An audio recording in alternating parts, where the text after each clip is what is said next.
नमस्कार, मेरा नाम गौरव त्यागी है और ये भारत अंशुद्धि पदयात्रा का 57वां दिन है, यानी 97th डे। और मैं यहाँ से पदयात्रा को आगे बढ़ा रहा हूँ। ये है डैम जिसका नाम है नल दमयंती सागर डैम। ये 2 जिलों की सीमा पर है। मैं जहाँ हूँ अभी ये है अमरावती, और जहाँ मैं आगे जा रहा हूँ वो है वर्धा, और ये इसको बोलते हैं वर्धा नदी। इस डैम में जो पानी आता है वो आता है मध्य प्रदेश से, और ये विदर्भ क्षेत्र में सिंचाई के काम आता है पूरा पानी। आप देख सकते हैं अभी इसके 1 2 3 4 5 द्वार खुले हुए हैं। कल रात यहीं हमने खड़े होकर भुट्टे खाए थे, तो अंधेरे में वो सारी वीडियो फ़ोटो आपको नहीं दिखी होगी। बहुत सुंदर जगह है।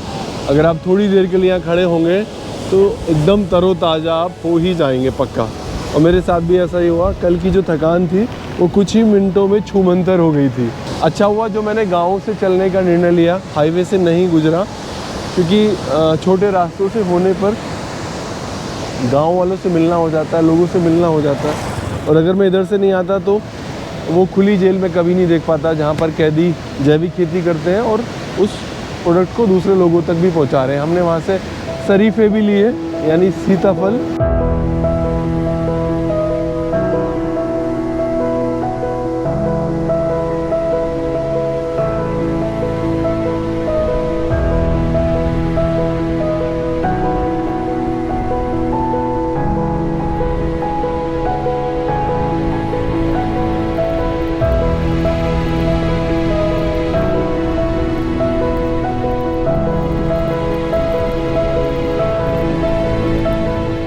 तो लगभग 4-5 किलोमीटर चल के 5 किलोमीटर चलने के बाद हम पहुंच गए गांव बेलोरा में। तो मुझे महाराष्ट्र में आगे ना ऐसा लग ही नहीं रहा है कि मैं कहीं दूर हूँ, दूसरे प्रदेश में हूँ। ऐसा लग रहा है जैसे अपने ही गाँव में घूम रहा हूँ। ऐसे ही गाँव है, और ये अनुभूति आपको पैदल चल के ही हो सकती है। आप खेती करते हैं? खेती करता कौन सी खेती करते हैं? मैं कपास की और सोयाबीन की खेती करता। अच्छा। हाँ हाँ तो मैं पदयात्रा कर रहा हूँ हाँ। कश्मीर से कन्याकुमारी। ठीक है। और उसमें हम किसानों से ये कह रहे हैं कि अपने लिए जितना हो सकता हो हाँ। प्राकृतिक भोजन वो सेवन करो। सेवन से पहले मतलब उसको पैदा करना शुरू करो अपने परिवार के लिए। हाँ। आप कितने एकड़ में खेती करते हैं? मेरे पास तो ज़्यादा खेती नहीं है, 2 एकड़ खेती है, और मेरा प्लम्बिंग और इलेक्ट्रिकल का धंधा है। अच्छा। हाँ। तो 2 एकड़ में अपने परिवार के लिए तो कम से कम करना शुरू करिए।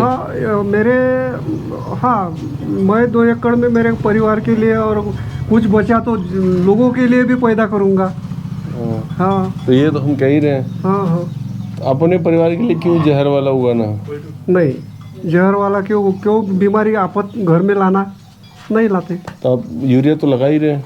नहीं, अभी डाल नहीं रहे मैं।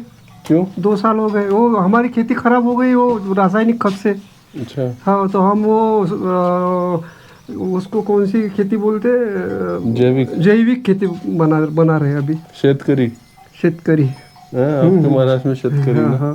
शेतकरी मुझे आ जाएगी मराठी, कोई दिक्कत नहीं है। बॉर्डर पार करते करते ना हो जाएगा। चलिए, अच्छा है। वैसे भाषा ना सीखनी चाहिए। और कीटनाशक के लिए क्या इस्तेमाल करते हैं? कीटनाशक के लिए अभी हम नीम का, तंबाकू का, लहसुन का वो जो ये करते मिश्रण तैयार करते वो डालते हम।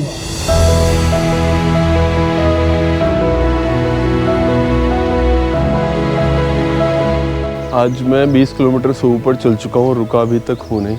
ये सड़क बहुत अच्छी है। मैं अभी वर्धा में हूँ, और ये देख सकते हैं आप, ये कैथ का पेड़ है, कैथ है ना, बांस। ये सड़क बहुत हरी भरी है, और यहाँ पर इस पूरे क्षेत्र में आपको संतरे मिलेंगे, आपको बहुत भिंडी यहाँ लगी हुई है। मेरे ख्याल से भिंडी की सब्जी यहाँ लोग काफ़ी खाते हैं, या दूसरे राज्यों में भी पहुँचाते हैं। यहाँ पर ये फार्म है, इस फार्म में भी ये संतरे के पेड़ लगे हुए हैं, काफ़ी खेती है यहाँ सोयाबीन की। ये बड़े से आम के देसी पेड़ अब हमारे यहाँ भी काफ़ी कम रह गए देसी आम के पेड़, लेकिन ये पुराना देसी आम का पेड़ है। ये अरहर की खेती है, दूर तक जहाँ तक आप नज़र देखेंगे अरहर की खेती हो रही है। ये भी बड़ा सा देसी आम का पेड़। अभी यहाँ ये संतरे का एक बाग है संतरे खाने के लिए मिल जाएंगे हैं? अरे यार क्या बात है भाई, मजे ही आ गए। ओ ओ ओ भाई, ये संतरे हम खाने वाले हैं भाई, गजब है यार ये तो। अरे यार मतलब पेड़ से संतरा तोड़ने कर खाने का जो आनंद है ना, वो आप समझ ही नहीं सकते। जो आप रखे हुए संतरे खाते हैं ना, काश खा लेते हैं। मैं इसलिए कह रहा हूँ किसानों से दोस्ती कर लीजिए, फैमिली फार्मर चुनिए और ताजे ताजे संतरे खाइए। ओह बहुत ही गजब है यार। इसकी जो ताजगी है ना, वो महसूस कर पा रहा हूँ मैं, जैसे थकान दूर हो गई हो। सबसे अच्छा मुझे तो सफ़र में यही लगता है, कहीं जाकर कोई फल खाया जाए, बस एक बार को भोजन ना मिले तो चलता है।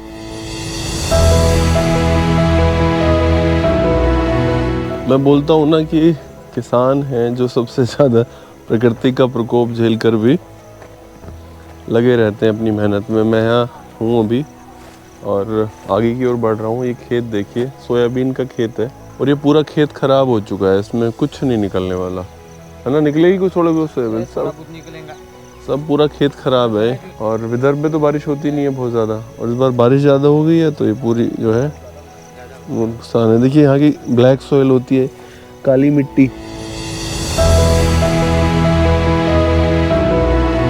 मैं अभी गांव से बाहर बैठ गया हूँ, थोड़ा वेट कर रहा हूँ, थोड़ी थकान उतर जाए फिर आगे बढ़ूँगा। और आज 24 किलोमीटर लगभग मैं चल चुका हूँ। रजत जी भी खड़े हुए हैं और ये है गांव भासरवाड़ा। भासरवाड़ा ना बच्चे, गांव का नाम भासरवाड़ा। और अभी रजत जी जो है ना दिवा स्वप्न देख रहे थे। दिवा स्वप्न मतलब दिन में स्वप्न, और मुझे भी दिखा रहे थे, कह रहे थे मैं घर जाऊंगा तो क्या खाऊंगे, क्या क्या खाओगे रजत जी?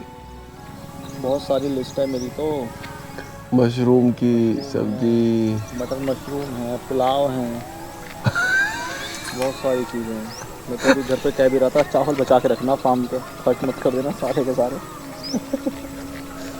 हाँ तो अभी हम ये बात कर रहे थे कि चावल वगैरह ना बचा के रखना, हमारे पिछले साल वाले खर्च मत कर देना, आगे खाएंगे। हमारे खेत के चावल हैं। जी तुम्हें, आपको कौन कौन से स्वप्न आ रहे हैं? भरा हुआ वो टमाटर जो होता है, स्टफ टमाटो है। सपनों में खो गए हैं ना? हाँ बिल्कुल, सच में यार, मैं तो बहुत वेट कर रहा हूँ घर जाने का। चलना नहीं, उड़ना चाहता हूँ। ज़ूम सही में यार, बहुत याद आ रही है घर के खाने की। पद यात्रा पर आगे बढ़ता हूँ। अब विराम भी हो गया और रजत जी के साथ मिलके सपने भी देख लिए, क्या क्या खाएंगे जब घर पहुँचेंगे। मैं तो यार कढ़ी चावल खाऊंगा और रोटी खाऊंगा बाजरे वाली।